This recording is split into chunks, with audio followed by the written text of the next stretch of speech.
Hey folks, and welcome back to another Maindeck Podcast. Today you've got myself, Dan Green, and my co-host today is Kevin Carrion. How's it going, Kevin? Hey man, glad to be back. I'm so happy that we're doing the podcast again. Yes, I am really happy too. And if you guys out there caught our last episode, of course, this is a continuation of the Metamaniacs show, but we got a new name, we got a new format, so we're going to be swapping between our co-hosts periodically, and this time we managed to get Kevin on, and we're really excited because our topic today that we're going to be talking about once we're done with our banter is Kamigawa Neon Dynasty, which is the latest Magic the Gathering set. I think the one who's most surprised about this is Kevin, because Kevin, you can speak for yourself here, but I don't think you thought you'd be playing Magic anytime this year. If you told me a year ago that I would be playing Magic the Gathering, I would tell you that you were crazy. So yeah, I mean, it's just an exciting and really cool set, and we're just excited to just kind of talk about what drew Kevin back into it and what we're both excited about with it, and kind of the future of Magic and everything. So before we get to that, though, again, if you're just catching this out of nowhere, Maindeck Podcast is a podcast for and by trading card game hobby fans. So we like all sorts of trading card games, a huge variety between us. We like to play them, collect them, and everything. And if you're like us, you're in the right place. So stay tuned and just enjoy the show as we go through this thing. So, Kevin, as you know, for our new format here involves starting with a little bit of banter. We're going to talk about what we've been playing and what we're excited about. And actually, since I was in the last one, I already talked a little bit about what I've been playing lately. I'm just going to hit a couple of things first, and then I'm going to pass the mic to you, because I'm sure everybody wants to hear what you've been doing for the past, I don't know, like year and a half or so. Yeah, right. 2 years. Geez. Yeah. So real quick, I've been playing Kamigawa Neon Dynasty. We'll talk about that later. I'm not even going to get into that right now. But we did actually do something kind of cool. If you're watching this on YouTube, it should be very easy for you to find. If you're listening on a podcast platform, on our YouTube channel, we've got a Commander game that we played on Spell Table lately. So Magic the Gathering Commander. It was just kind of a fun idea that some of the guys in our Discord had. They said, "Hey, let's set up a game, and you can even record it." And I was like, "Sure, why not?" Content. Yeah, exactly. Kevin, have you heard of Spell Table? I have heard of it, yes, from people like you and others who do play Magic. Yeah, it's just it's pretty interesting. It started out just as like some fan who, after COVID hit, just wanted to be able to more easily play games online with people. So they set up basically a web app to just that connects to your camera and your mic, and then has the layout for a game of Magic with like a life counter. And specifically for Commander, the ability to like set who your commander is. And then it uses really interesting and pretty powerful technology where the camera actually, since it's built for Magic the Gathering, it can use some sort of picture recognition to notice what cards are being played. And you can basically click anywhere on your screen and the camera, and it'll focus in on that, and it'll attempt to bring up the card on the side. Oh. Yeah, so I'm doing that throughout the video and stuff, and trying to keep up with it. It's not perfect. It's absolutely not perfect, especially with like foils and glare and all sorts of stuff that make it every day we get see. Closer to the Yu-Gi-Oh anime. One day it'll happen. I know. I hope we get there, because that is what drew me in as a kid. Absolutely. But yeah, it's pretty cool. We got a cool game going up, and I'm playing the new Goshintai of Life's Origin, which is a new commander that was made specifically for people who love shrines, which is me. Yeah. So it's a pretty fun game to watch. So other than that, I think you and I have both been playing some Yu-Gi-Oh! Master Duel. I think you've been playing a lot more than me, though. I've been playing a whole bunch, actually. Not as much the past week or so, because the content's been a little slow, but overall a lot, yeah.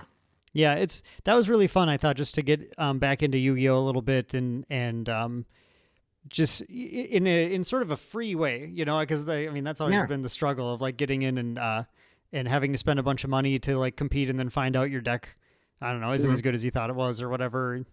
I feel like the salt factor is reduced when you didn't have to put any actual money into it, Yeah, because the thing with Yu-Gi-Oh! I felt like that kept a lot of people like myself from playing was that financial barrier, right? Because it is one of the more expensive games. And when you remove that, so many more people want to play. Shocker, right? Yeah, crazy. So yeah, that's been cool. Just been doing that a little chill on the side. And then the last thing that I have been actually physically playing is I had a friend over and we finally, and shame on me for it taking this long, but we finally sat down with a couple of Flesh and Blood Blitz decks and just tried the game out.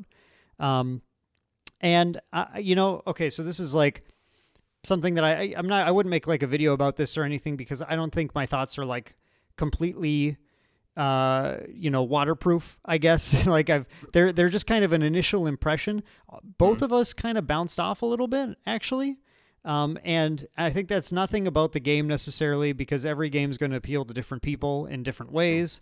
It doesn't mean I think it's a bad game or anything. Please, nobody come at me with your pitchforks. We played a couple of games of it using the Monarch, Monarch Blitz decks, which are Prism and the Shadow Dude. It was a light person and a shadow person, basically. Right. So okay, I want to sandwich this a little bit. First of all, I think the art is super good in Flesh and Blood. It's that really solid like Magic style Western artwork, and it's really cool to have another game that uses that kind of artwork. I mean, I love anime. I love the anime stuff, but I just, I really appreciated seeing that and seeing some of that. Really, it's like you open up a Dungeons and Dragons book and you're paging through and you're like, oh man, look at all these like cool warriors and stuff. That's what you're seeing in Flesh and Blood. And the card design was really creative. I thought it was really cool how both Blitz decks, I think in a lot of games you pick up these starter decks and they're like super watered down, as far as like what they do. They're just like, here's a 3/3 for 3 mana and stuff. And you're like, wow, exciting. I guess in my deck I play creatures and attack. It's like, but these decks were like, we had to like sit there and go like, okay, what am I trying to actually do here? Because these cards do like a lot of stuff. And both had very unique mechanics in how they played out. My Prism deck was all about these attacks that were illusions. They were really powerful, but if my opponent blocked with a strong enough attack, they broke the illusion and just completely negated the attack. So I thought that was just interesting to play with because I was like always trying to sequence, be like, I got to try and get this illusion through. So like, can I try to get him to use up any of his attacks out of his hand that could break the illusion so I can hit with this thing? And his deck was all about banishing basically cards off of his deck that he could then play out of his banish zone. And a lot of like self-harm stuff to kind of achieve that. So very shadowy kind of stuff, if you're a TCG fan, that stuff probably sounds like dark and shadowy and necromantic to you. And that was about right. But yeah, I mean, like the main thing we both thought was that, there's no built-in escalation to Flesh and Blood. So if you're not familiar with the game, you start off with your character, which is really cool. I love games where you have a character that determines your game plan. And then you start with basically a character's arsenal of stuff, like a shield and a sword or something. And, you have like a weapon, you'll have like a headpiece and gloves and boots and all this kind of stuff. So you start out basically decked out. And then as the game goes on, that stuff will break as you use it. And your character actually like lowers in power kind of as the game goes on. The only built-in thing that your character can kind of do to like push into a more powerful turn is you have an arsenal where you can hold one card, so you can just kind of like stock a card for later, and then on a future turn you have access to that in addition to your hand size, which then allows you to kind of like build up, if you play like Universes or My Hero Academia, allows you to like set up that kind of like big chain attack turn where you go like attack, and like here's my haymaker kind of thing. You like just run the opponent out of resources and actually deal damage to them. But it felt like the resources were just a little too constrained. Like I could easily do that in Universes because I'm going to play Foundations, and then I'm going to play some more Foundations, and then when I go to my big chain attack turn, I have the resources to like go attack. In this one, your resources don't ever grow, like ever. Like there's no growth whatsoever to them. You just have whatever's in your hand. You can pitch for a number of pips, which is like a value that's relative to the strength of the card. So the weaker cards pitch for more pips. The stronger cards pitch for fewer pips. So your deck is which is a cool deck building concept, by the way. It means your deck has to have some weaker stuff in it because if all you do is play strong stuff, it's kind of like like playing 2 checks or 1 checks even Right. in universes. It's like, well, you're gonna have to have you're not gonna get to play a lot then if that's the kind of stuff you're playing. That make them count. Yeah, exactly.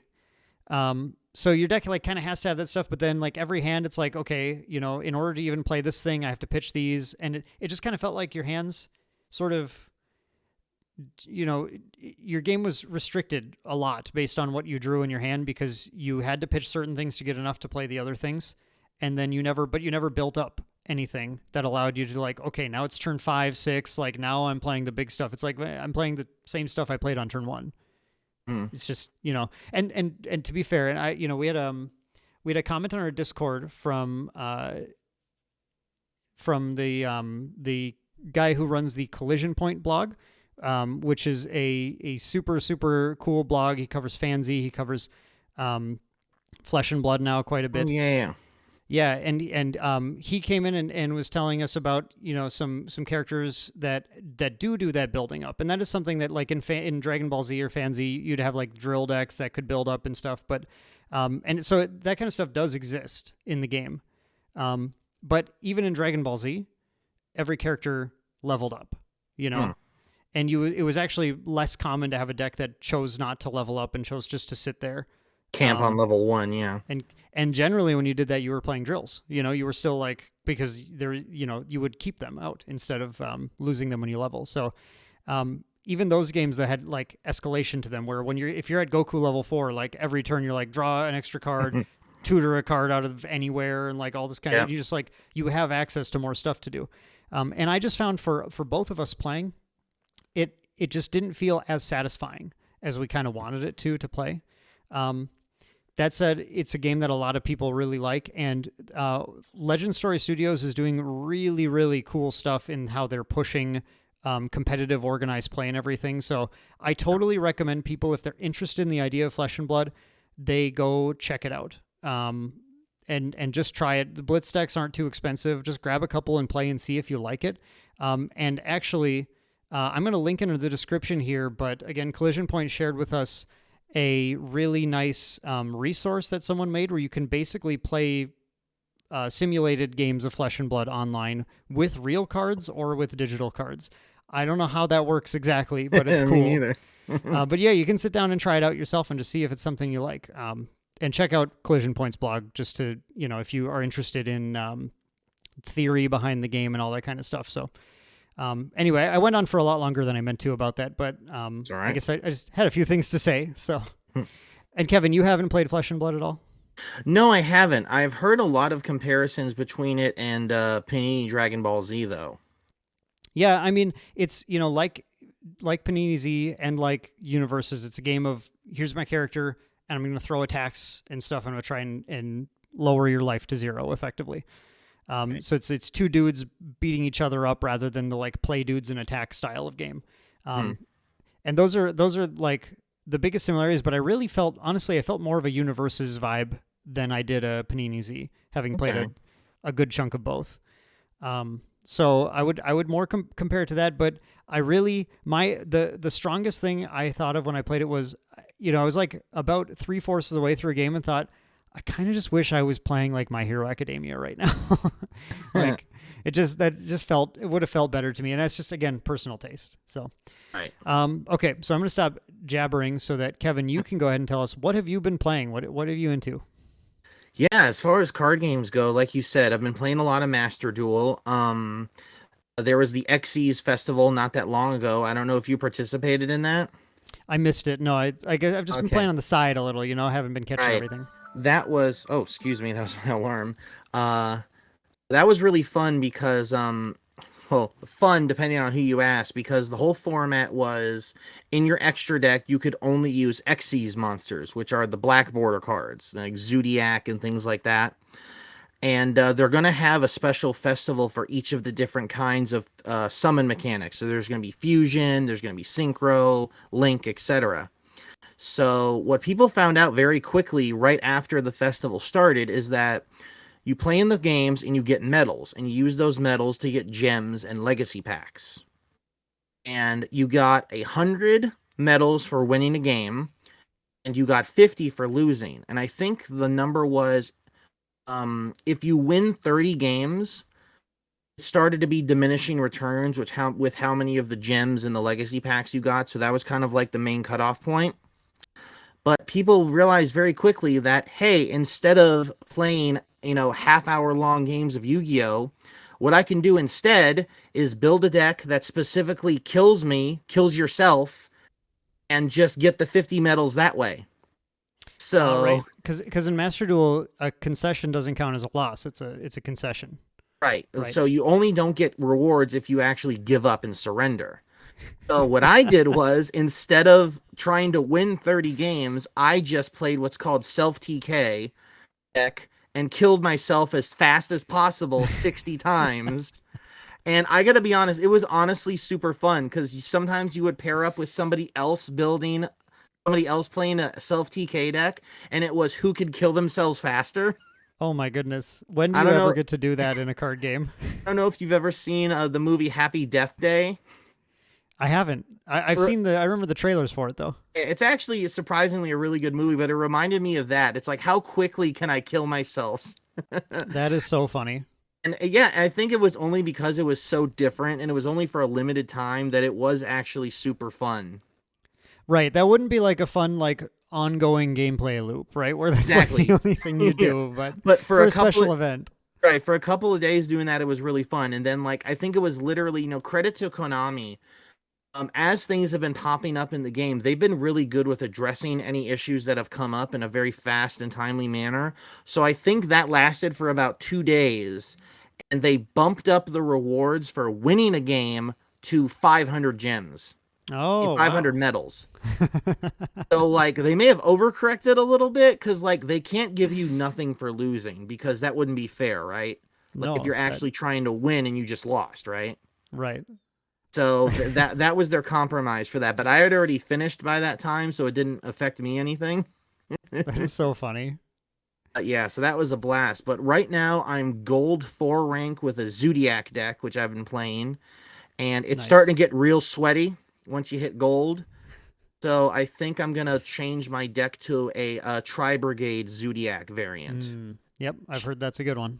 Right. It has more play lines and more combo routes than a pure Zodiac deck, which is basically just make Trident, make Zeus, blow everything up. Sure. Nice. So that's been really fun. And another game that I've been playing a lot of recently is, and we've mentioned this before in the Discord, We Cross. Which, for those who don't know, it is a game that has been out in Japan for a very long time. It's been an anime, had many, many seasons, and it never came to America. And the current season is actually a reboot of the anime. So when they rebooted the anime, right, they decided to finally bring the game over here. And I had heard about it from a friend of mine who lives in Mexico, and I'm like, this game actually looks pretty cool. Let me try it out. And it's one of those games. It's actually designed by, I forget the gentleman's name, but he's a pro tour Magic player in Japan. He helped design the game. And it's really fun. The artwork is gorgeous. Like, they're all like high quality anime illustrations. The foils look gorgeous. It's kind of like Weiss Wars, where they're just really nice foiling effects and everything. Yeah. Yeah. And it's a really unique game. I don't think there's really a lot like it, where basically you start out with 3 characters. Each turn you can level one of them up, so you get to do more things, and you get to play cards from your hand. It's kind of similar to Vanguard in that the level of your main character determines the other, like, creatures that you can play. Yep. So the more you level up, the bigger creatures you get to play. And the deck I'm playing is called Niji Sanji, which is an actual VTuber organization like Hololive. So all of the cards in that tribe, so to speak, are real VTubers. Oh, that's cool. I didn't even know that. Yeah, so that's like I call that more of a control toolbox type deck. And then, of course, there's all different kinds of different variations. And the new set is coming out in 2 weeks on March 18th. And through sheer happenstance, I happened to find out there's a card store called Time Twister Games that's literally down the street from my house. It became an official WeCross store. Oh, So nice. I know I'm so happy about it because there's only 3 stores listed on the website in Florida, and 2 of them are like 4 hours away. So I'm like, I'm just never gonna get any of these promos, right? So now there's one right down the street, and we're gonna have a release event for the next set when it comes out, and we're gonna get all the promos in, and it's just great to have an official WeCross store so close to me. Yeah, and more importantly, that means we're going to get some more WeCross content from you, right? Absolutely. And yeah, so my girlfriend started playing it. She really likes it. And then I have a couple of friends that also play. We're going to try to get more people involved now with the new set coming out. It's very anime, it's very weeby. So like there might be some people that are kind of turned off by that, but if you don't mind that kind of thing, it's a really fun game and I've really been enjoying it. Yeah, the game looked really cool. It's the kind of game where I don't know if where I'm located we're going to get a scene for it very much. Mm. But I'm like kind of just sitting here jealous, like watching, like, it looks like it'd be fun to try out, you know? Mm. And so I'm going to have to live, I think, vicariously through you on this one. So you just, you share all the content you want here. We'll get it posted on Maindeck. Oh yeah. So, and like I said, it's just sheer dumb luck that I happen to have a store literally down the street from me. Yeah, that was And dope. That's I awesome. discovered that store because I was looking for places to play Magic, and they're actually primarily a Magic store. So Oh, cool. we crossed locals starting on the same day as their Commander night. Ah, nice. So I have a place to play Commander now as well. That's great. Good for you. And it's so nice to have a store that close as well. It just makes things so much easier. Right. It can be your And home away from home. I know, and the promos are so hard to get because like there's not that many stores. If you look on the website, there's like maybe 50 in the whole country. Yeah. So have So you, that's actually one thing that also like seemed like a hurdle to me. Have you had any trouble before finding the store, I guess, in getting product for the game? Because it seems like it's sold out very quickly. for We Cross, oh yeah, absolutely. Because like no store locally to me carried it. Like most of them, all of them except one had even heard of it before, right? Because it's very niche. Right. But so I had to get it online, and because it's such a small community, it gets bought up really quickly. Right. I was lucky that I had a friend that plays the game who like bought extra product, and I was able to get them off him. Sure. So, and like the main online stores that sell it are actually not based in America. So Right. that's like an extra layer of obfuscation to try to actually get the Yeah. stuff in your hand. It comes from like Yeah. Singapore from one of them, and stuff like that. Yeah. What they're really going to need to do is get a little more availability in the country. But I mean, they're probably just playing it safe, I would say right now, just doing small print runs and Right. selling out and hoping that the sort of the demand grows organically that way. And Japan is still pretty far ahead of us, so like they're releasing sets real quick. Like They this are. set coming out now is technically the third set, but it's called set 2 because set 1 was called set 0. Don't ask me Mm. why. But so yeah, they've had 3 sets released since the game first came out in, gosh, I want to say it was like around October of last year. I think that's right. Yeah. So they're moving real quick, but luckily the sets aren't huge, and the way the singles market is, it's kind of like Pokemon, where it's really cheap if you just want a base rarity version of a deck and you don't care Mm. about getting like the bougie shiny foils. If you want that stuff, then you're going to spend some big money. But thankfully, if you just want to, I just want to build the deck, right? It's super cheap. So that is one good thing about it too. Nice. Awesome. Well, So anything else on your list there, Kevin? I'm trying to think of what else. Well, we'll get into talking about Magic. Absolutely. Um, there's a couple of things that I'm looking forward to that are coming out soon. Yes. Hey, let's talk about those. I'm So aware there's something that I'm going to learn here at the same time as possibly other people listening to this, but I think we'll have an announcement on I our Facebook page before then. literally just posted it. Yeah. Oh, it's up. Okay. Well, tell me, Okay. what is it? I can't go look right So now. I've known about this for a while because I do have connections at Bandai from people who know that I've posted, previews and things like that from Dragon Ball Super and whatnot. Hmm. So literally as of 5 minutes ago, as we're recording, Bandai has officially announced they are making a One Piece card game.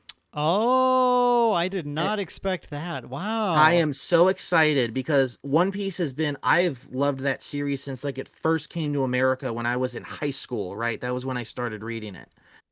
And Okay. They've had a couple games in Japan that never left Japan, right? Because Yeah.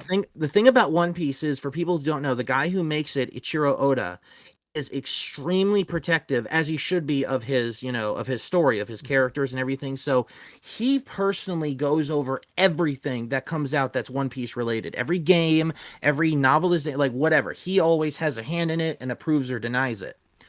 So Bandai had to literally go to Oda and be like, "This is what we want to do. Is this okay?" And he actually played it himself, liked it. So they got the blessing from him, and they've officially announced that it will be coming out in Japan in July, and there will be a worldwide English release later in 2022, in this year. Okay. Well, you know what? That is actually I didn't expect that, and that's pretty crazy because One Piece is like, I mean, correct me if I'm wrong here, the longest running anime the series. the longest running, and honestly, in Japan, it's the most popular. Like, it's like second place isn't even close. It's like One Piece, Power Gap, everything else. Wow, I actually didn't know that it was that much farther in Japan too. But yeah, I know it's like a super popular franchise. It's one that was always too long for me to like sit down and get into. I felt like I learned about it too late, and I was like, oh, I just can't like, you know. I'm a little embarrassed because I'm not fully caught up myself. It's one of those series, right? It's really long, right? Yeah. So it's one of those things where, like, whenever I do sit down and put the time to like read it, I love it because it's so good, right? It's really the only shonen is known for the series go on forever, and they always degrade in quality, right? Like Bleach, Yeah. Naruto, they're never as good as when they first start. One Piece, I think, is the only example where it's gotten better over time. One Wow. Piece now is arguably the best it's ever been. That is, I mean, that's impressive if that's then the common consensus about it. That's awesome. So I'm just so, and like, it feels like it was only a matter of time, right? Because they've done Dragon Ball, they've done Digimon, like that's their other big franchise that they're a part of, right? Yeah, okay. So when you hinted at me about this, you said you had an announcement, and I guess like I don't know why, but the first thing I had expected it to be was like they're finally attempting to actually bring a successful Gundam card game Oh to the man, dude, West. I'd be down for that. Let me I tell you. that was just the first thing I thought. Like, it's gonna be like a Gundam card game or something. Which honestly, I just because I did watch an amount of Gundam stuff back in the day, and I never watched One Piece. That might have like got me personally like, oh, I wonder if I need to pick some up. But so I don't know if like I'll be jumping on the One Piece train just because I don't have that connection. But Right. that is, I think, really exciting because I know there's a ton of One Piece fans. It's a huge anime and a huge franchise, and I am actually really looking forward to seeing at least just what their mechanics are like in that Mm. game.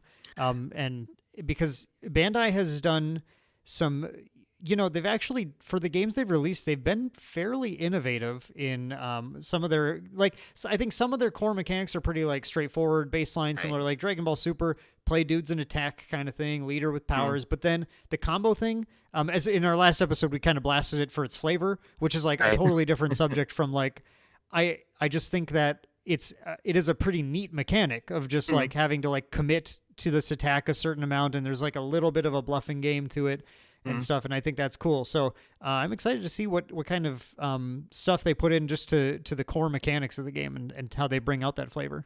Yeah, the last One Piece game that came out in America was like in 2005 or 6. It was during that boom. Do you remember like the early 2000s where everything had a card game? Oh, I do. None of them were good. They Wait, lasted like one or two sets and they were all terrible. can I say quick that I thought the Inuyasha card game that Score brought out was legitimately awesome. Oh, I actually do love that game. I still have cards from that game. I really liked it. It was creative. It used one of my favorite things that no card game does anymore. Mhm. You cannot name one that does this where there isn't an individual card limit in a deck. You want to put 30 of that card in your deck, go for it. Like, just put them in. And that's always just so interesting. That's Star Wars card game. I have to have a podcast where I don't bring up the Star Wars customizable card game, but It's um, like me in fighting games. It's going to happen eventually. yeah, exactly. But that of course that was one of the first card games that used that. Well, I mean, I think technically Magic didn't when it initially released didn't actually have a card limit, but they We're were still very figuring quick. out what a card game was back then. Exactly right. They were very quick to go. Oh wait, Maybe we people are going to shouldn't do obtain a this. lot of these things. Yeah. We should probably fix that. But so I'm super excited about that. I can't wait. So I'm going to pay attention to all the stuff that's going on in Japan. And then, of course, that'll all translate to, what I really like that, unlike when Digimon was first announced, because remember, it was announced in Japan and they didn't say whether it was coming over here. And there Yeah, was that's right. months and months where we're like, please come over here. Like we were begging, right? Like people were buying Japanese cards because they just didn't know, right? They were just that excited. So I'm so happy that Bandai kind of learned from that. And right out the gate, they're like, don't worry, it's coming this year. Like they don't have to be specific right now. That's fine. Just knowing that it's coming is enough. Yeah, that's really cool. Thanks for sharing that, Kevin. And Welcome. it was worth the live reaction because I think that's Yeah. really got And me. Cool. And then the other thing that I'm really excited about is you mentioned it the other day. The last episode, Weiss. Their HoloLive set comes out in April, and they just announced a couple days ago that because for those who don't know, the set is all the Japanese VTubers, right? Because every region of HoloLive has their own specific YouTubers, right? They announced that the tournament packs will feature HoloLive English and HoloLive India. So all of the ones like, Kiara, Gura, Callie, Ollie, they're all going to be in this set. So I'm super excited about that. I can't wait for Wow, that comes cool. out. My girlfriend and I might split a case. Nice. Yeah, yeah. I mean, the one again, like that was another game where we had an interesting conclusion on that game in in the last episode. So go back and watch that episode if you haven't. I agree Um, with Jordan on that, by the way. I think he's onto something. after he said that, it stuck in my brain. I thought, I think I'm thinking about this wrong. This is spot on. But the one thing that they do is at Bushy Road with Weiss Schwartz is just absolutely nailing the sort of service. I'm trying to use the term correctly. The service to their fans and like making sure these Service, yeah, cards are like. But I don't mean just like the fan service in the way But I mean that is done too. right. I guess to be fair. But I mean they make sure if you're a fan of something, when you get these cards, you're going to be like, this is exactly what I wanted to see. I have an almost complete collection of JoJo Golden Wind from when they came out with that a couple years ago. You're Yeah, and I absolutely mean right. I still have my fairy tale collection around because they only did one set of that. Unfortunately, I was a huge fairy tale fan years ago, and I was like ready to get more, but like I have a bunch of the SPs and stuff because like they look so cool, and it's just great to have the all the cards have just the big full art treatment and everything. So yeah, they do a fantastic job with that. I tell you what, I've never gotten a card graded before, but if I pull like a foil signature Coco or Subaru, I'm getting that thing graded 100%. Not a bad call at all from what I've seen from the pricing of graded Weiss Schwartz cards. So Yeah. for sure, it's like a big collector's game. So that is, I think, all the time we're going to have for our banter here. So we're going to move on now. Let's talk. Both of us were tiptoeing around Magic and specifically Kamigawa Neon Dynasty, but that was the big news in the Magic world is that Neon Dynasty, which is it's the return to Kamigawa, which was 17 years ago, which I like blew my mind when I heard that. I was like, yeah, that was like, I don't know, like maybe 5 or 6 years ago. No, Oh, no man. way. It was, yeah, we're just all getting old here is the problem, but they haven't returned to it in 17 years. There've just been like little tidbits. Like there's a planeswalker named Tamio who came out in the storyline with the Eldrazi and everything, and she was a moonfolk who come from Kamigawa, and that was like the only time we've seen a Kamigawa character outside of like maybe some like random commander products or something. They occasionally like splatter in just a little bit here and there, but so Kamigawa, just to lay the foundation for people who maybe aren't hugely familiar with Magic, is a East Asian, like probably primarily Japanese themed plane. And so, it's got basically all the tropes you can imagine, like ninjas or like a big thing in Kamigawa, and samurai and like spirits and shrines and all this kind of stuff was just like all firmly trying to root in that like just kind of classical Japanese mythology theme. with these like spirit dragons, and of course all the dragons are the Asian style of dragon where they're long and scaly and have like tiny little arms and stuff like that. Shenron. Yeah, Shenron from Dragon Ball Z, exactly. So when Kamigawa released, this was a complicated time for Magic, actually. History lesson, okay?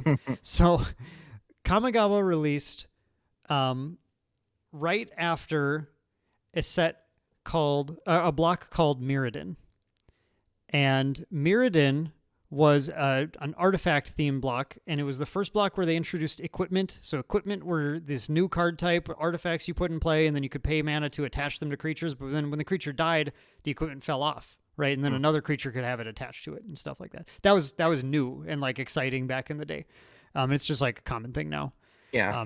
But Mirrodin was just this absolutely busted, like broken set. Yeah. And the issue was that following Mirrodin's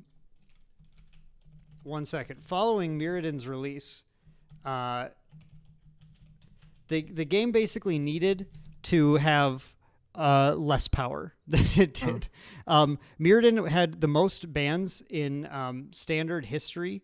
They banned like just a million cards, a set of artifact lands, a card called Disciple of the Vault that created just these like ridiculous combos. It had a deck called Affinity that was so broken that effectively the format at the time was you either played Affinity to win games, and you would win every game except against Affinity, where it was like a coin flip, right?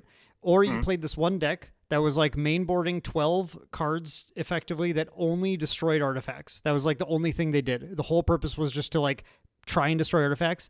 And that deck lost against everything that wasn't Affinity because it had a bunch of cards that did nothing. And then against Affinity, it won like 60% of the time, like, more or less. So yeah, pretty busted. Yeah, it was a format that just wasn't good at all. And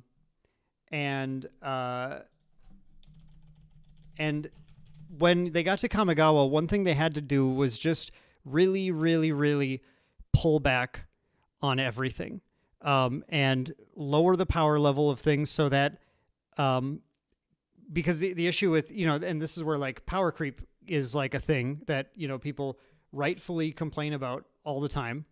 But power creep is we're going to have a whole episode or multiple in the future about this, because I like have so much to say about power creep. The really quick version is that it's inevitable. It's going to happen.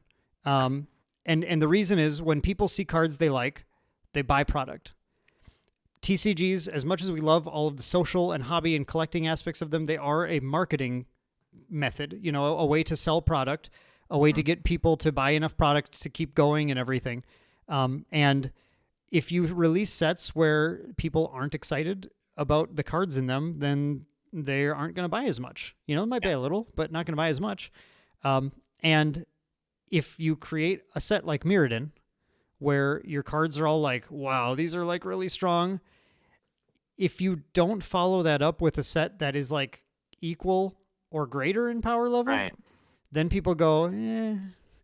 And that's what happened with Kamigawa, actually. At the time, the reception was okay. Flavor wise, people were like, wow, these ninjas are cool. I really like these, they like some of the mechanics. Half of the mechanics were like really parasitic and rough. The arcane mechanic and stuff were like, and parasitic meaning they only worked with other cards from Kamigawa. They didn't work with anything outside of Kamigawa. So there's like, and then when you played them together, it was okay.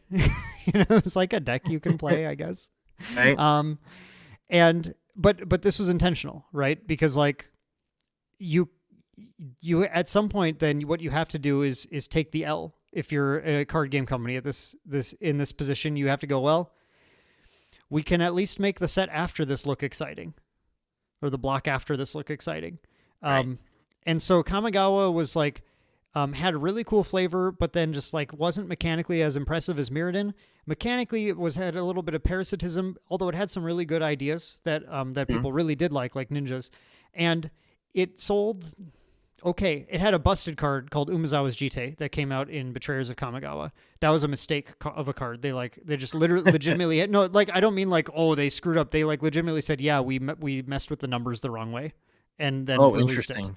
Yeah, and then but it was like, well, it's out there because you know what? It was It's in out a of the bag. precon. You could buy it in a precon. It was in the Rat's Nest pre-constructed deck. That's hilarious. And that deck went for a lot of money after everyone realized, wow, this card is really, really busted. So, long story short, it's been 17 years, and over that period of time, Kamigawa has gained this cult following effectively, where people were like, "Hey, let's go back to Kamigawa," and Wizards like they've legitimately said at one point, "I don't know if we're ever gonna go back." There's like a Marrow quote, Mark Rosewater quote of him saying, "It's not in the cards at some effectively like 4 or 5 years ago or something, like just weren't planning on it at all." But they did. And Kamigawa Neon Dynasty, which takes place like flavorfully in the future of Kamigawa, now it's got a little cyberpunk thing going on and everything, is the single most popular Magic set in years and years. It's sold out of collector's boosters weeks after the release. They're gone. Stores are jacking up prices now because there aren't any more. Kevin, I want you to tell me. I've set everything up for Kamigawa Neon Dynasty. Why, from your perspective, why is this the most popular Magic set in a long time? Well, to start off, when you were talking about the original Kamigawa block, and I told you this before, I played Magic very casually a long, long time ago when I was like in middle school, high school. A few of my friends played, right? And it was around that era. So I remember when the first Kamigawa block came out and liking it and playing it with my friends. And because I was really young, so I didn't know anything about the competitive community or anything like that. So I had no idea about the baggage that Kamigawa had. It was just always, oh yeah, I remember that one with the ninjas. That was cool, right? No idea. So, over time, I kind of grew away from Magic. Not because I didn't like it or anything, but, I started playing other games. You got to make choices about what you spend your money on. And Magic was just kind of one that, wasn't getting my attention as much, so I didn't, buy any product. So I believe it was. Well, as for why it's so popular, I think this is the first full science fiction set that Magic has ever done, right? Like they've toyed with like artifacts, and those are always kind of science fiction-y, right? But this is a basically full-on science fiction set, and I can't believe that it took them this long to do it. Interestingly, they had like actual advertisements the day it came out, like the first sci-fi set in Magic history and stuff. And like it's so interesting to me because after it released and I played with it, it still just feels like Magic to me. It like doesn't feel that weird. I know some people have disagreeing opinions on that though. There is a little bit of controversy because of that aspect. All right.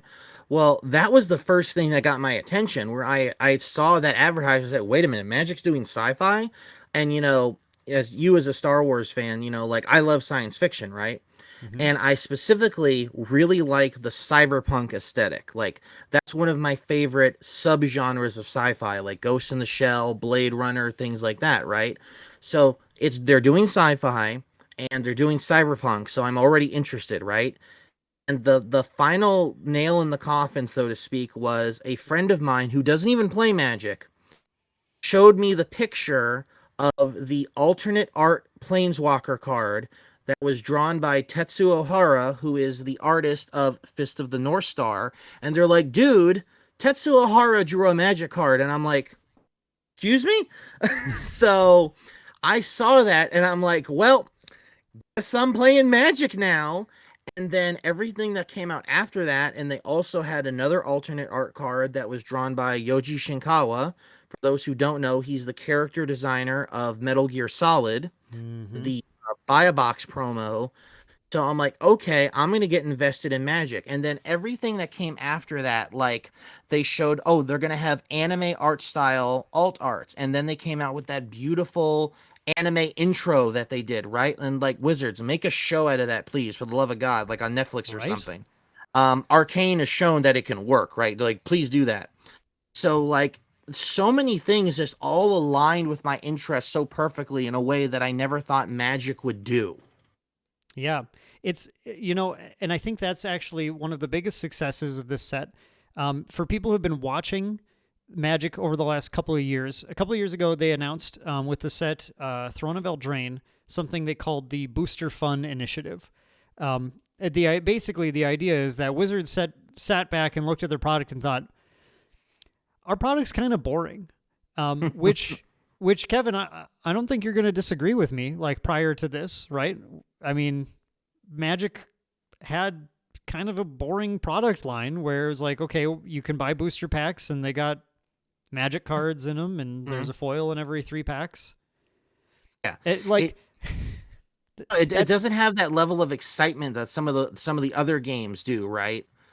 Even exactly. Dragon Ball, where they added like the God Rare to the new set and stuff, and just little things like that, Exactly, and they tried for years. They tried like to introduce that kind of high rarity thing.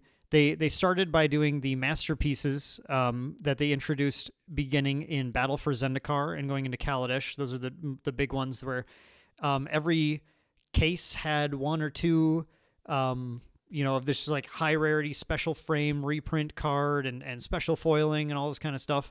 But then they did those in Amonkhet also, but then they were like, okay, we're actually putting these out too quickly and people don't like this or something. I don't know. They went back and forth and they stopped kind of doing that cool stuff. And but with the Booster Fun Initiative, they sat back and they did a very Magic thing, which is instead of just like replicating what everybody's doing, they said, what if we made things really complicated instead? And they did, but the Magic has this swagger about it where they'll do that and then everyone will go, okay, then I guess that's what it is. And then everyone will get used to it. And then it'll just be like the way of things going forward. So now they have all these products, set boosters and collector boosters and draft boosters and theme boosters and their pre-constructed decks and their commander decks and all this kind of stuff. And it gets a little confusing, honestly, but what they've done in Kamigawa Neon Dynasty is I think they showed what can happen when they take their booster fun idea and they push basically every aspect of it to 11. They introduced showcase frames, a unique card frame for everything. They added etched foils of select cards. They added borderless treatments of more cards than ever before. They went out and like you said, they got famous Japanese mangaka and other artists to do some of their borderless cards. And they really, really tried to nail the theme of the plane and not just do like, here's an alternate art drawn by some different, Magic artist. It's like, no, when you get the alternate art, it's like, whoa, this thing looks cool. This is like different. This is like anime style or something. Right. When you see a Neon Dynasty card, it's a Neon Dynasty card, right? Yes. And then they topped it off by adding their like neon treatment Hidetsugu so cool. Devouring Chaos cards. Which are extremely rare to get. So they've added in, yet another just like extreme rarity thing to pick up. But like, it's to the point where when you open up, especially collector boosters, because that's where like the majority of the just like crazy shinies are and everything, you have no idea what you're going to get in these things. And to their credit, they're really fun to open boosters because you just like, every pack's like, oh, cool, I got a borderless this, extended art this thing, showcase foil this, and like, oh, here's an etched foil, Phyrexian Phyrexian language card, and like, just like legitimately like more things than I can even remember to name in a single in a single description of this. And that is, I think, what we're seeing here is the marriage of the theme, which is a popular theme that after a long time people have like gotten excited about. The other thing is to talk about is that anime has just become more and more mainstream. 17 years ago, right? It wasn't. It was like the world wasn't ready for Kamigawa. Yeah, like let me tell you, as someone who has been an anime fan since they were very young, it's like you look at kids. I say it sound like an old man, but kids these days got it so easy, man. They're selling Naruto shirts in Walmart. You got Crunchyroll. We had to work to get our anime, right? And it absolutely was so much more of a niche thing back then. Like now you've got things like Anime Expo that fill convention centers full of people that would have never happened back then. Yeah, exactly. And it was just more of like it was more of a cult thing, a side thing, right? Sure. But now that anime is so popular, you have this marriage of like this awesome theme, and also like honestly just well timed with the like cyberpunk thing. Also like following, despite all the video games woes or whatever, Cyberpunk 2077 had a lot of hype behind it, and a lot of people who still did actually like it and everything. I thought it was okay. more of Kevin's video game reviews on the channel soon. Right.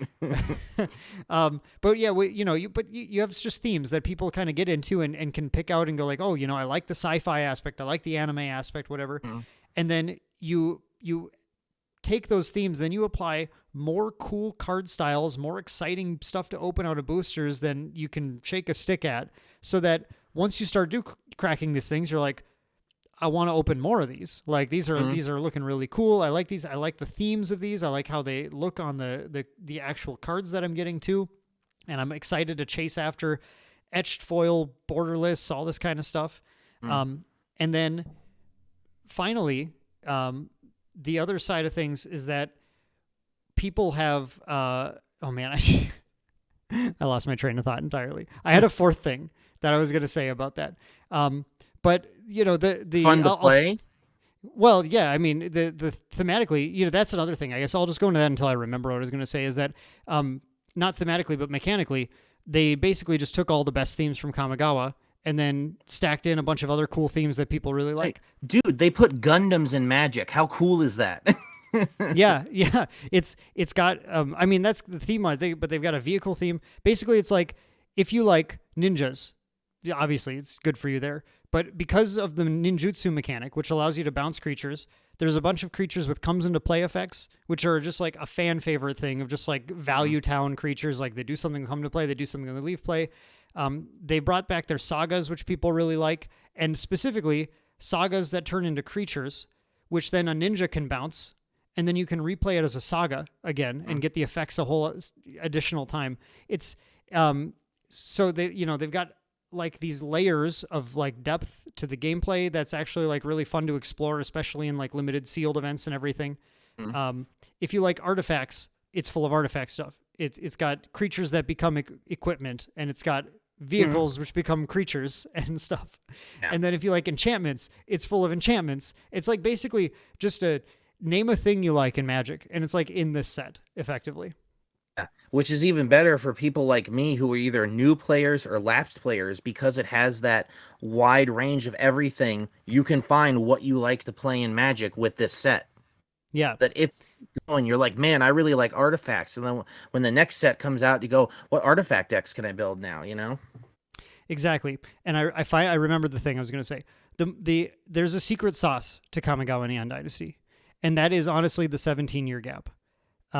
This is the perfect example of not beating a horse too hard, right? In fact, beating it not at all, to the point where people were clamoring for Kamigawa. It just went long enough. Magic's learned, at least I hope Wizards of the Coast has learned at this point, that you can't just keep going back to Ravnica. Like every other year or something. They went back to Ravnica. Actually, I can't remember, 4 or 5 times now. And it's like, people are tired of it. Ravnica is one of the most popular Magic sets ever. It was a brilliant idea when it came out. The whole thing's a city. It's Coruscant in Magic form. And they had the 10 guilds, and everyone got to identify like, oh, I love Dimir. I love Simic. I love Boros, and then they returned to it, and it was like, it's so exciting. They're returning Ravnica, and we were all like, oh yeah, cool. I like Ravnica. And they returned to it again. It was like, okay. It's like that guy who's got that one joke that he always tells every time. And it's like, it was funny the first time, but heard it already. And then they returned to it one more time. And like, okay, like let's do something else now. Right. It's, you know what? And that's a great way to put it. And I never realized it until just now. The parallels between Kamigawa and, funnily enough, Blade Runner, which is like a seminal cyberpunk series. They had the original, which was a classic that wasn't popular on release, grew a cult following, and then decades later, they come out with a sequel that's better than the original. Sure. Okay. Yeah, that's all. I still haven't seen the sequel. I did see the first one, which was a great movie, but I wanted to, because it looked cool, and Harrison Ford's in it, and I like Right. Harrison I Ford. mean, Denny Villeneuve can basically do no wrong at this point, but this isn't movie talk. Yeah. Yeah. I did really like the new Dune also, by Dune's the way. amazing. I can't wait for. Thank God they're making part two. I was real worried for a second. Okay, but yeah, you're right. Maybe the movie cast is another episode. But okay, so I think that's a lot about why Kamigawa was so popular. Now, we are going to go over my hour, I think, here because I think there's just a lot to talk about, and it is really cool. So I hope you guys can stick around and listen to the whole thing here. But Kevin, the big thing I want to talk about with you is this is your first time playing Magic in years, and your first pre-release too, right? Not just my first pre-release, my first Magic event ever. It's time for you to tell the world about your experience. Well, so I went to on my local one of my local game stores. I'm fortunate where there's several game stores kind of around my area that I can go to. But the one I go to most often is called Tate's Gaming Satellite. So shout out to them first of all. They're a great store, been around for years and years and years.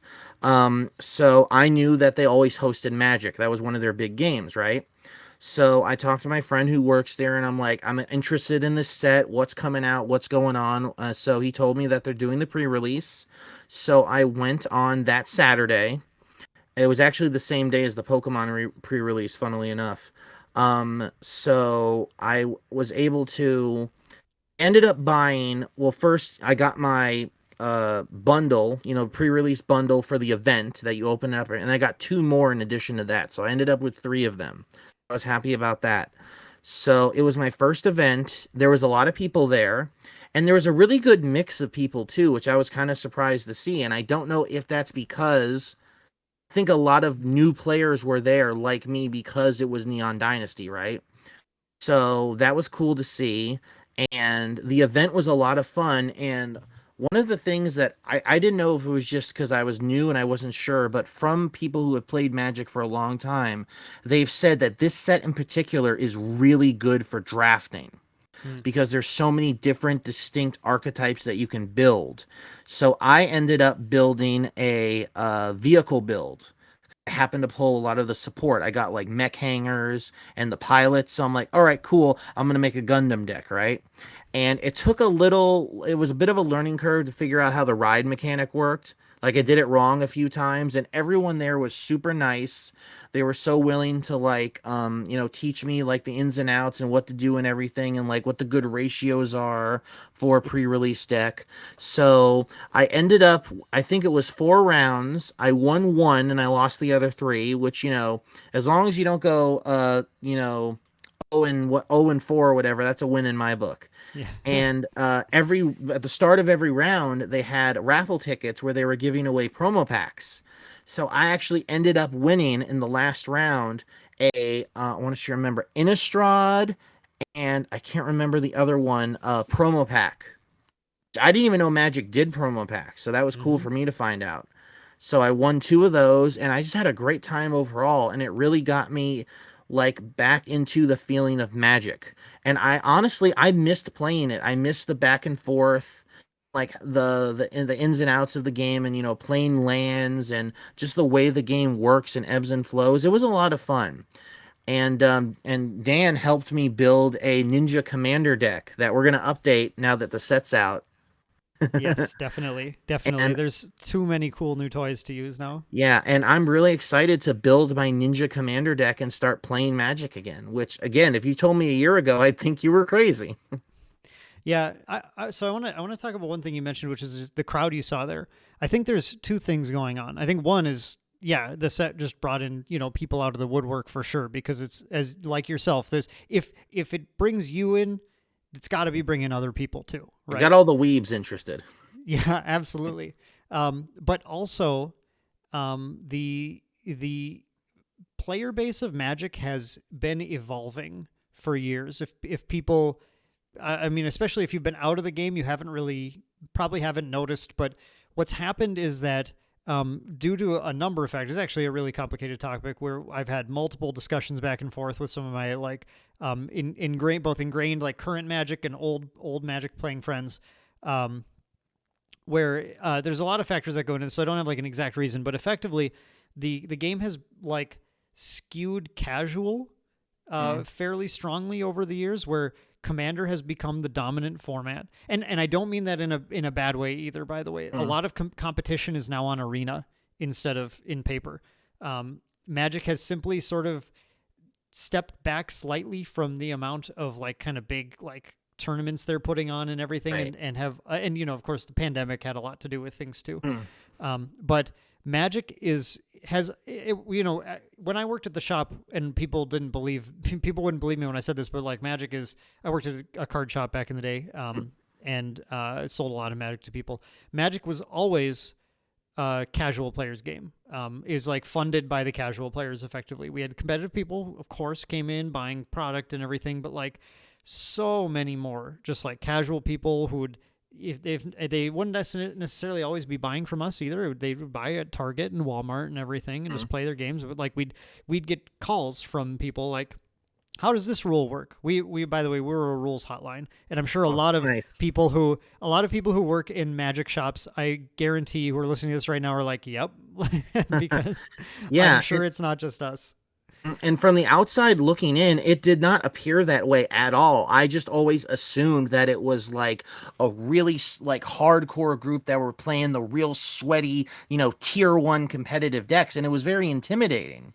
So back in the day, though, it was still more like that in the local tournament experience. If you went to any Magic event, because like I said, those players who were like calling in for rules questions and buying packs at Target and stuff, they weren't coming to Friday Night Magic. And Friday Night Magic was one of your like sort of gateways. It was where you tested your deck, and then you would go and once you like had a good deck, you would go to a PTQ, a Pro Tour qualifier, or a Grand Prix, and you would try to get place highly in those so you could move on and go play in a Pro Tour or win some actual cash or whatever. And there was this kind of like step-by-step system. A lot of that's gone now because a lot of what the game is casual players who are like playing Commander, used to be called EDH, and they sit down and they start every game by having a discussion with the opponents. Hey, so what kind of game are we trying to play here? Are we trying to kick each other's butts and win as quick as possible? Or are we trying to just like to use our fun cards and see what happens? And it's called a Rule Zero conversation that people have. Interesting. And it's legitimately just like a part of the culture now to sit down and be like, hey, what kind of game do you want to have today when we play? And like everyone discusses it and go, okay, I'm not gonna play this deck then. I'll play a different one. Right. And sort of try and develop that just like fun environment where everybody gets what they want to out of a session. So with the rise of Commander and as sort of like the de facto like casual format, it's brought people who used to just sit at home around the kitchen table and play sling cards and whatever.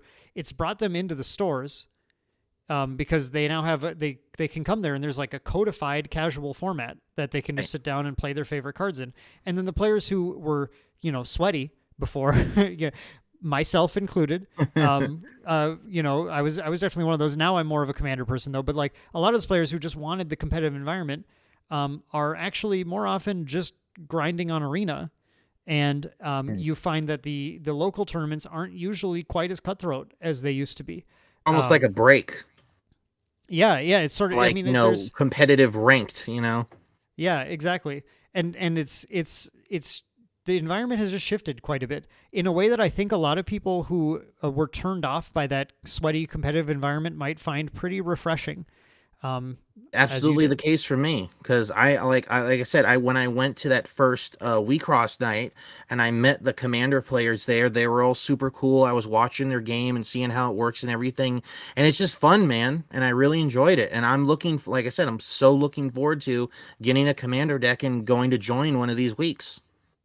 Yeah, and I mean, I think is exactly why Magic needs to continue exploring planes, at least ones they haven't been to in 17 years, if not creating new ones, because and continuing to do what they're doing with these like unique artists coming in and like getting famous pop culture references and artists into your set is at this point there's no reason not to continue doing stuff like that, I think, because what it's doing is getting people like Kevin's to come in and check the game out again and go, actually, you know what? This isn't what I thought it was. It's better. 100%. And like I didn't even know until somebody mentioned it in the Discord that they've already got the new set like being previewed, right? Streets of New Mm-hmm. Capenna. And I think it was you I actually told, it's like, I won't go as hard in like other sets as I did in Neon Dynasty because that was so my niche. But I'm still gonna buy stuff. I'm still gonna check it out because like now I'm invested, and like you said, because there is that more casual aspect, I'm way more willing to like, oh hey, new sets out. Let me buy a couple of pre-releases and a few packs here and there and kind of just go in that way. And I think that's like such a smart way to go about it, where it's like you don't have to go like in a game, say like, Dragon Ball. You got to go hard on every set if you're playing, right? You can't just like dip in a few packs here and there. You got to buy boxes and stuff. Right. And just to bring back something you said earlier about WeCross, actually, is that because of this Booster Fun initiative and because of the fact that every card has like 3 different printings before even foils and everything, if all you want is to pick up the cards to play your commander deck with casually, you're not going to be spending a ton of money. It's Yeah. and because competitive is more often, honestly, I think a lot of people don't realize how much Arena helps the paper game as far as access to cards, because if competitive players are playing on Arena more, the cards that would only be like expensive because they're really good in a format like Standard or something, those cards become cheaper because Not everyone's people. rushing out to buy them and jacking up the prices. Right. You just need to pick up your Arena version of your Goldspan Dragons, and some of those still, like Goldspan, still ended up being worth a bit, but it's dropping. That's from Kaldheim, but there's some real benefit to that aspect of the game now, and it is like, if you told me 10 years ago or something what buying cards for the set are like, yeah, you can get your like new dual lands for like $2 $3 each or whatever, like back in the day when a new set of good dual lands came out, it's like, okay, so those are like $15 to $20 cards like every, and Like, and so I need what 4 of is them. I not going to eat this week? Yeah, yeah, exactly. And it always felt so bad to like spend that much on lands, because it's like they're good. Don't get me wrong, but like, I can just draw an island and a swamp, and then it'll be fine too. Yeah. Like You were telling me when we were building our ninja deck, it's like, don't worry about that stuff right now. It's like, yeah, they're good, but they don't make the game more fun, right? exactly, and that's what I guess if we're gonna throw a little bit sage wisdom for people who are getting back into the game and like building your commander deck, is like, buy the cool and expensive lands later on. Start with the cards that you can cast and they do something that's fun, because Commander, especially when you're playing, remember, you're playing casual, right? Like if you're playing competitive, you want every single advantage you can get. That's where it's like, don't skimp on the lands. That's the most important thing, because you need to be able to cast your cards. In Commander, it's like, if you need to wait an extra turn to cast your thing, you're probably fine. Like it's not it's not a big deal. And because everything's one per card, in Commander, even if a card is a little more pricey, you only need one. Yep, exactly. And that's, yeah, so it's like, because of that too, it just means that fewer people are like eating up play sets of these cards and everything, and there's just more of them to go around. So it's like so much easier now to, even if you ended up with like multiple commander decks, Kevin, you would find it like fairly easy. A new set comes out, you're like, okay, I need one of this land, these 2 cards for this deck, this card for this deck. So my shopping list is like $10. Yeah. It's like, that's how you keep up with Magic now in this era of casual commander being kind of like the main thing. And I should probably bring up before we leave is like, I am so excited for the Street Fighter Secret Lair. I'm picking my pre-order this week. I'm actually gonna make the order. I had to wait a Yes. little bit, but man, I'm so excited for that. And I think that's another good thing, because like, from my understanding, when they first started like these original IP things, they weren't mechanically exclusive, right? It was like, I think it was Walking Dead or Stranger Things, where it's like that got a lot of people upset, understandably, right? So when Walking Dead was the first Secret Lair crossover, the first of their universes beyond kind of branding, although it didn't have that at the time. And Walking Dead came out, and when they announced it, it was, these are completely new cards, and we are never printing another version of these. They're only in this Walking Dead set, and they're all like, Rick is forever going to be Rick. Right. Like that's, and that got a lot of people very angry and was regarded as a very bad idea, to horribly quote Douglas Adams. It's just saying, yeah. So ultimately they went back on that a little bit and they said, okay, hang on. At some point in the future, we're going to print these cards. They're going to be Magic themed versions of these cards, and you won't be able to use them you won't be able to use 4 of Rick and 4 of Magic Rick. They're unique cards, but they're the same card. And they'll appear sometime in the list, which is a thing you can get in set boosters, another like super complicated Magic thing. Yeah. But they'll exist at some point. After that, they did Stranger Things. They did, and then they got Street Fighter coming as well, which, by the way, I totally agree. Street Fighter is like slam dunk, thematically, absolutely incredible. But what we've just seen, which is really cool, is they've actually revealed their Stranger Things Magic versions of the cards. They did. Yes, which are coming in the list of. Is it New Capenna? I think it's New Capenna's list. I might have that wrong. It might be like Brothers War or something that said afterwards. And so forgive me if I'm wrong about that, but it's coming in a future set boosters. Basically they're going to be hard to get because the list is huge and you get a list card every 4 packs of set boosters. And there's like 300 plus cards on the list always. They're going to be hard to come by. They're going to be highly sought after. But what they showed is that they took all of those Stranger Things cards and they printed an Innistrad themed version of them. And honestly, they're really cool. They all have unique, like Innistrad themed artwork. I'm actually surprised the Walking Dead stuff didn't make it in here too, because like zombies. Yeah. It's like perfect. I feel like, but I mean, despite that, these are really cool. And I have the Stranger Things Secret Lair and I'm looking at it thinking like, I don't know. I kind of like the Innistrad stuff better actually. I kind of want to just get that now. But yeah, that's really cool. So we will at some point in the future see our Chun-Li, but she's going to be themed like she's from, Kamigawa or something. Actually, maybe that will be what they do. I mean, that'd be a really smart idea, honestly, for a lot of them, like Ryu and Chun-Li and, Yeah. Maybe you heard it here first. That's my prediction, I guess. We'll see it in like Brothers War or something. And it'll be set booster cards from Street Fighter. But like that said, the Street Fighter stuff. I mean, as soon as you read Chun-Li and you're like multi-kicker, it's too perfect, right? Like, come on, it's a no-brainer, right? Yeah, it's either Ryu or Ken that has the like button input for Shoryuken or something, right? I'm sorry, I'm not a Street Fighter like super fan, so you're gonna blast me here, but the tap symbol is the quarter circle forward for Hadoken. The untap symbol, right? Tap, I think right. Yeah, on the card. So like you tap to attack and then you untap him to like Hadoken something. It's like, come on, that's just so good. Cool. I love it. And like the other thing is, and I feel like they haven't talked about this in a while, but I remember a while ago they said like the Universes Beyond thing that they're gonna come out with like Lord of the Rings and Warhammer. I'm like, I don't know about how other Magic players feel about that, but for me, that's really exciting. I like Lord of the Rings, and Warhammer is cool. Okay, so just to make sure that everyone has the info on that, there will be a Warhammer 40K Commander deck release. There's going to be some Commander decks that are going to be Warhammer 40K themed. And then Lord of the Rings is getting a full booster set. Yeah, that's going to be great. So my thoughts on them are, yes, give me all of it. Be more thematically appropriate, right?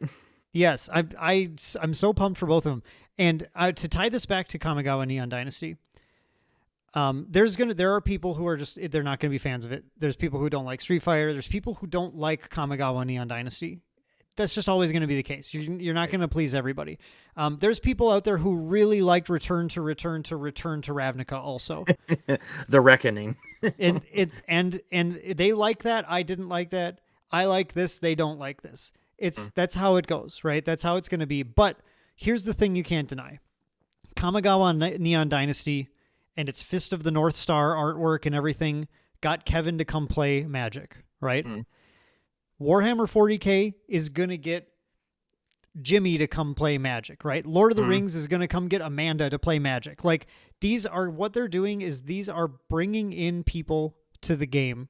And if you Appealing don't to like, so many different audiences. right, and if you don't like the theme, it's not actually different than you not liking Innistrad or than you not liking Amonkhet or something. I don't really like the Egyptian theme. Okay. Cool, that's Like, fine. You know? You probably I like the don't- next one, you know? Yeah. I don't like Lord of the Rings. Okay. That's like, that's honestly, I don't Plenty like of stuff Walking out there Dead. for you. I don't like Walking Dead.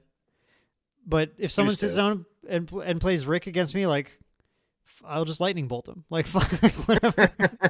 Get out of here. And like, all I'm saying is, you know, Wizards is owned by Hasbro. They're doing this Universes Beyond. Wizards need some Transformers cards, It's- please, please, please. It's inevitable. It's inevitable. They have transform as a mechanic in Magic already for years. Like, it's gonna happen. And Can't wait. actually, we're all sitting here waiting for the Teenage Mutant Ninja Turtles secret lair also. So and now that in Kamigawa Neon Dynasty they introduced Ninja Turtles. They did. You're right. I never even put that together. You're absolutely Yeah, right.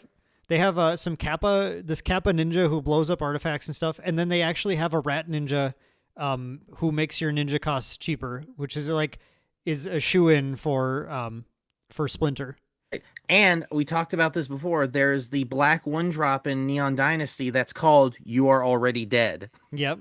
I Which, gotta by the get way, the I gotta get Japanese version of that. yeah, the Japanese foils are already going for. They're not crazy, but they're going for more than the English than a Japanese foil of a random common normally goes for, right? Right. So, because everyone loves because and I don't speak Japanese, but someone confirmed for me that yes, the name is Omewa Moshinderu, which is like it wasn't even it was translated correctly. They had one job and they did it correcely, which is to translate it into that line. The flavor on that card is perfect because it's 1 black mana. If a creature is dealt damage, any damage, it kills it. Just literally, Kenshiro does a little poke and then your head explodes. Yep. Yeah. And by the way, it's a decent card in limited too. It's not bad. And I've Seems like got it would by be it in real arena. good, right? Yep. You know? Like Death Touch almost. Yes. And you can do some tricky stuff with it too. If you have a first strike creature that won't quite kill something with higher toughness, after the first strike damage, you can use that to like actually samurai slice them, before they get you. And they're like, whoop, actually you're dead now. And then my creature survives. So, Awesome. okay. Well, I think we've actually devolved quite a bit, but there were just a lot of exciting things to talk about. And the one thing is Kamigawa Neon Dynasty brings up the really important point. The whole point of this was like how themes can really get someone interested in something that they actually had no interest in before. And in my opinion, why I think Magic is spot on in continuing to explore these different themes and universes beyond, especially, and everything. So I'm happy that I'm playing Magic and I'm looking forward to what they come out with in the future. I can't believe that you're saying that, and it makes me very happy too. All right, so with that, I'm going to wrap up by just mentioning a couple of things to people here. So, first of all, before I go too far, I have to mention our patrons, right? We have a Patreon here. Our patrons are supporting this channel and making everything so much easier for us to get out content like this. We are continuing to bring you guys podcasts because of our patrons out there. And if you enjoy listening to this or watching this or whatever, and you want to help support us and help us continue to bring this content out, we've got a link down below to our Patreon. We are we're very close. This month, our merch store should be live. I have personally designed some merch, and I have gone out of my way to commission some artwork for some of our merchandise. So we're going to have a number of cool like t-shirts and all sorts of things on our store. It'll be launched soon. Our patrons at the ultra rare tier, which is just $10 a month, it's our highest tier, are going to be sent discount codes, which will be valid for a couple weeks as soon as the merch store is live. So anyone who is a big fan of ours can basically take some of their support money and get that as a discount on getting some merchandise. And I think when we start, we're gonna put some pretty hefty discount codes out there, probably higher than we'll usually or ever do, just because like you guys have been supporting us for so long, and we really want you to like feel like Yes, yeah. Thank you so much. We want you to feel like we're not then trying to like grub more money out of your hands or whatever. I'm so excited to get a shirt once they become available. Yeah, we have some cool logo shirts, and then we have some really cool. If you've been in our Discord, you've already been seeing some teasers for some of that stuff. But we also, since we last announced, have mascots, which are really fun. I really like our new mascots. I love Our them. main deck mascots are Maindeck, which was the naming was my wife's idea, and I really love it. So there, and we got cool stickers on Discord and everything there. So okay, sorry, don't forget to say this. So thank you, patrons. Merch store coming soon, including discount codes for patrons. And then our Discord has been hopping lately. Lots of people coming on, and we've got a couple new really cool things that people should check out. If you haven't joined our Discord and want to, it's just an open TCG community effectively. But some of the things we got there are our custom stickers are live, which is just fun, a fun thing. But the thing I'm really excited about is we have a role system now where people can opt into roles that will allow them to be basically notified when someone's looking to play a game of some kind. And our most popular one so far has been MTG Commander. But if you want to play Commander, you want to play My Hero Academia, you want to play Yu-Gi-Oh, Pokemon, Cross. Everything. Yeah, we cross. Sure, exactly. I tried to put most of the games on there, and I can absolutely put more on if people have suggestions for them that just want them on there. But basically, you just go opt into those roles. And then when someone wants to play a Commander game, they'll just tag LFG Commander players, and then you'll get a notification that someone's looking to play, and you can say, oh, sure, I'd like to play that. And if you ever want to stop being notified, you just unreact to a thing. And then, you're like, I'm not going to be able to play for a couple weeks, so I'm going to unreact now. Go for it. So it's a pretty slick little system that I'm really excited about because I think it'll be really fun. And that's how, we got this Discord Commander game going and everything. So I think people should check that out. Really good idea.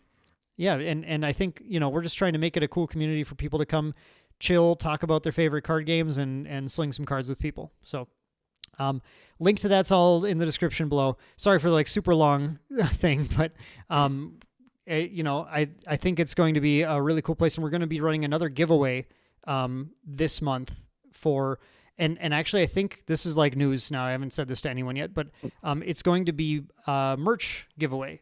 We're going to be giving away merchandise from the store after it launches to some people in Discord who follow some rules there. So stay tuned for that. All right. Kevin, you have anything else you want to say before we sign off? Just thanks again for having me, Dan. Thanks again to the patrons for always supporting us. We really appreciate it. And I'm just happy to be back on. I'm looking forward to doing more. Yes, absolutely. We'll be on next... probably next month again. I think we're just kind of doing monthly right now, but we might do. If I feel like doing more, we'll do some more. And we'll be on with a different co-host at that point. I'm not sure if it will be Jordan, Mike, or Dylan. It'll be someone, but we'll have someone else on next month, and we'll check into something else. It's not even planned out, guys. Look behind the curtain. I'm not sure what it is. By the seat of our pants. I've got a lot going on, so I'm trying to keep up. But then we'll be back with Kevin again in the future, talking about more fun stuff. So until next time, guys, thanks so much for tuning in. Thanks so much for listening. Really appreciate you. Thanks to the patrons for supporting us, and we'll catch you guys in the next episode.